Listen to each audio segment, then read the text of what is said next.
Hi guys, so now I'm going to be doing a preview for the UFC event over the weekend, UFC 296, big pay-per-view card. I just want to start off by saying, unfortunately, Ian Gary's not going to be fighting on that card against Vicente Luque. Hopefully Vicente Luque can fight Kevin Holland, but there's been no news about that so far, so I doubt it's going to happen.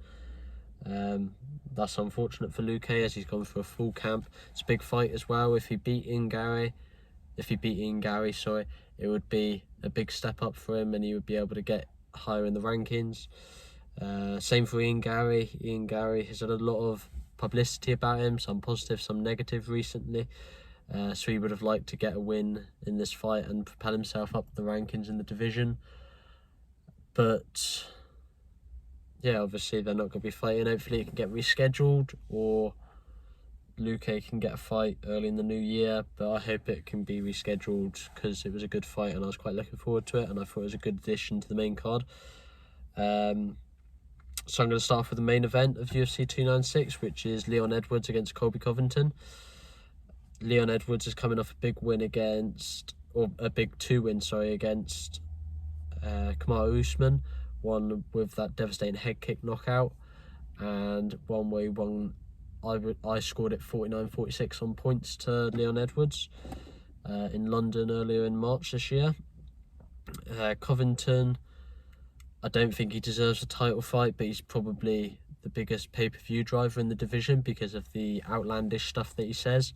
Covington, he has lost twice to Usman, and he's beaten Masvidal, and now he gets a title shot, so I don't think he's fully worthy. I think Belal Muhammad should be fighting Leon Edwards instead. I don't really want to see the Belal Muhammad fight either, but I think the welterweight division is not at its best at the moment. Yeah, I'll be speaking about the welterweight division in a minute as well, with another fight potentially, or another fight that is happening on that card. I think Edwards is going to win this fight, hopefully by knockout. Obviously, I'm English, Leon Edwards is English, so I hope Leon Edwards wins, and I think he will win. I think he's the more technical mixed martial artist. I think he's more well-rounded than Covington. Covington has not the best stand-up, he's more cardio and wrestling. I think Leon Edwards will be able to demonstrate a much better stand-up game. He'll be able to kick his legs out, and I think he'll be able to handle himself if it goes to the ground. Leon Edwards is a big welterweight, and I could see a stoppage in the 4th or 5th round, I'd like to say. That's my prediction for the fight. Leon Edwards, I think he's been on a 13-fight unbeaten streak, and the only reason I say unbeaten and not a win streak was his no contest against Belal Muhammad, which he was dominating the first round and a bit of the second round, until that eye poke, obviously. In the press conference, I watched that this morning, and I didn't like how Covington brought up Leon Edwards' late father. I'd say that would probably annoy Leon Edwards quite a bit. That's why he threw the bottle, and I don't blame him. I don't think Leon Edwards will fight emotionally tomorrow, which is probably why Colby said it, to get him to fight emotionally. But I think if Leon gets Colby on the floor after dropping him, I think the referee will have to get there quick so Edwards doesn't give more damage to Covington, which I think's deserved after what he said about his dad, because it's not acceptable. Covington definitely crossed the boundary there, and he crosses the boundary quite a lot with his trash talk. Yeah. Then in the co-main event, we got Pantoja against Royval for the flyweight title. Pantoja beat Brandon Moreno in his last fight to win the flyweight title. I think that was in July, I want to say. They fought before, Pantoja and Brandon Royval. Pantoja won that fight by stoppage. Royval, I've not really seen much of Royval. I saw his knee against Mateus Nicolau. I've seen he also choked out Kai France in 2020, and Kai France is a top contender. Pantoja and Royval have both improved since their first fight. I'm going to say Pantoja wins this fight by decision, and I'm going to say it's a fight of the night. It's just going to be an all-out brawl, I think, and it's going to be very technical, but it's going to be a high punch output for both fighters. It's going to be a high activity. Yeah, I'd say this fight's going to be fight of the night. Then we've got Shavkat Rakhmonov against Stephen Wonderboy Thompson. Stephen Wonderboy Thompson's predominantly a stand-up fighter, good karate style, good kicks.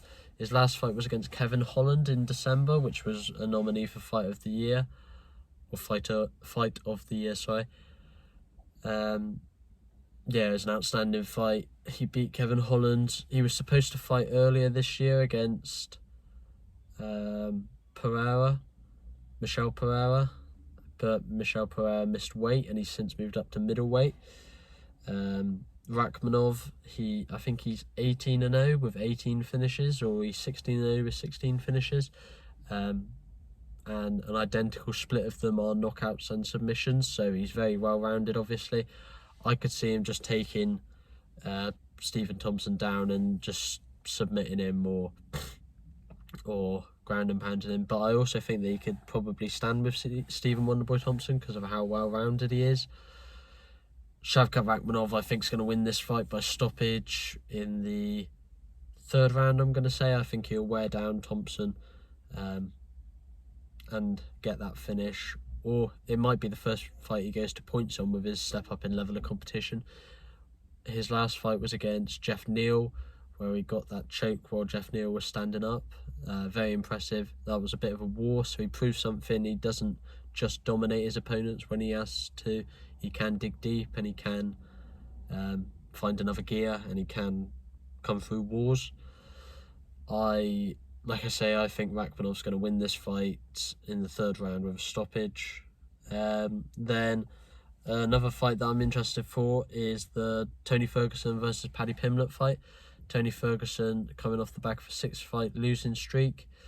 Paddy Pimblett coming off the back of his 4th consecutive win in the UFC, but I think he lost that fight against Jared Gordon, or is at least very, very close. He was injured in the first 2 minutes of that fight, apparently, and since he's had ankle surgery multiple times, I think he's spoken about having an infection in his ankle, I assume. So yeah, he's had a tough year. Tony Ferguson, he's had a tough run of fights. He's not looked the same since he got beaten up by Justin Gaethje. So the 6 fights he's lost was against Justin Gaethje. He lost to Charles Oliveira, who literally just took him down. Probably broke his arm in that fight because Tony Ferguson wouldn't tap. Then he lost to Beneil Dariush on points again. He probably did some damage to his knee in that fight. He moved up to welterweight. He was going to fight Li Jingliang, but everything happened with Khamzat Chimaev. Before that he fought Michael Chandler, who finished him with a big front kick knockout in the second round. But in the first round he looked quite good in that fight. And then in his 5th loss, he lost to Nate Diaz after he was supposed to fight Li Jingliang at 170 pounds. He's moving up in weight to fight Li Jingliang, but then Khamzat Chimaev missed weight, so then he had to fill in and fight Nate Diaz. He lost to Nate Diaz with a submission, and then he lost to Bobby Green by submission. I think a common theme there is that he's been taken down and he's not been able to get those submissions. But then he has also lost to... The only person who's been able to properly beat him up was Justin Gaethje, I'd say. The Bobby Green fight was a close fight. Michael Chandler, he was possibly winning that first round, and then in the second round he got knocked out. So I think the 6-fight losing streak is a bit misleading. Paddy Pimblett will probably try to take him down, or he might try and stand with him, because according to him, Scousers don't get knocked out. Ferguson said how he's going to try and make him into a ketchup sandwich by cutting him open. Yeah, I'm really excited for this fight. Big step up for Paddy Pimblett. We're going to see if he's UFC standard, if he's top 15 standard now. If he wins this fight, he's probably going to get a top 15 opponent, and then we'll see what happens from there. I'm going to predict a Paddy Pimblett 3rd round submission, I think. Yeah, I think... Yeah, I'm going to say Paddy Pimblett wins this 3rd round stoppage, 3rd round submission. I'm not overly confident in it, but that's what I'm going to say. I hope that is the case, but then I do want Tony Ferguson to go out on a win. I just don't want it to be against an Englishman. Yeah, looking forward to this fight. It'll be a good crossroads fight. If Pimblett loses this, though, there is going to be serious questions about his UFC title aspirations. Yeah, interesting fight with big implications on both guys' careers. I think Ferguson will probably retire after this fight, no matter what the result is. Well, I think he should retire, but there he is he's a bit weird, isn't he? So he might just not retire. Then a late addition to the main card. It was going to be on the prelims, I think the prelim headliner, but then it's been moved up since the Ian Gary got pneumonia. And it's a fight that I've spoken about before, because Bryce Mitchell stepped in at late, or probably 2 weeks, 3 weeks notice, against Josh Emmett. Josh Emmett has come off the back of 2 losses now. He's lost to... Who did Josh Emmett lose to? He lost to Yair Rodriguez in the interim title fight in Australia earlier this year. I think it's February. And he's lost to Ilia Topuria, who's now going to fight for the title. So he's lost to the best of the division, definitely top 5 contenders. He's beaten Calvin Kattar, which is probably the biggest win of his career. He's beaten Shane Burgos. Bryce Mitchell, I'd say Emmett's more of a stand-up fighter. Bryce Mitchell's definitely going to try and take him down. Josh Emmett's got major power in his fists. Bryce Mitchell's going to try and take him down to avoid that power. Bryce Mitchell's lost to... I think his only loss was against Ilia Topuria. Ilia Topuria just dominated him that night, and I think that was Ilia Topuria's big coming out fight, to be honest. I think everybody then found out how good Ilia Topuria is. So the common opponent in both of their fights was Ilia Topuria. Josh Emmett went a full 5 rounds with Ilia Topuria, whereas Bryce Mitchell got beaten in the 2nd round. I have a funny feeling that Bryce Mitchell is going to get the win in this fight. I think Yair Rodriguez was able to take Josh Emmett down and submit Josh Emmett. And I think if Yair Rodriguez can do that, I think Bryce Mitchell can definitely do that. I don't see why he can't, because Bryce Mitchell, I'd say, has a better ground game. So I'm going to predict Bryce Mitchell points, I think, in this fight. But Josh Emmett does have a lot of power in his fists. He's got some devastating knockouts.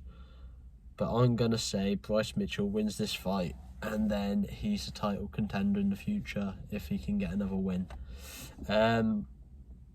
Yeah, thanks guys for listening. Please like and comment, subscribe to the channel. Tell me what videos you want me to do, what you would like me to improve, what you think I'm doing well. Yeah, just give your feedback basically. Thanks guys.